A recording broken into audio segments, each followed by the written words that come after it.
Olá a todos, bem-vindos ao Night Shift Garage, uma vez mais. Ora bem, hoje vou-vos mostrar a fase seguinte daquilo que foi feito no vídeo anterior. Ou seja, basicamente peguei nas peças que tinha aplicado o primário de enchimento, deixei curar durante uma semana, julgo eu, e tive que lixar todas as peças com lixa de 400, ok? Obviamente aqui não dá para utilizar máquina, tem que ser tudo manual, é um processo bastante demoroso, como é óbvio. Em algumas situações onde havia pequenos defeitos, utilizei um taco com a lixa, que era para retirar esses pequenos defeitozinhos, tudo o resto foi com lixa normal.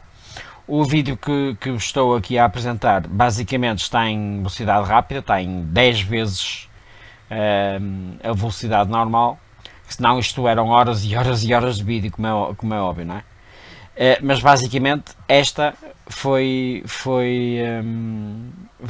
o processo que demorei alguns dias a tratar, ok?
Relativamente às crenagens laterais, foram as duas únicas onde eu realmente pude utilizar a máquina. Tem em planos mais retos, portanto dá perfeitamente para se poder utilizar a máquina para desbastar o primário, mas não invalida que se tenha que usar depois a posterior a lixa manualmente, ok? Mas pelo menos aqui deu para adiantar alguma coisa.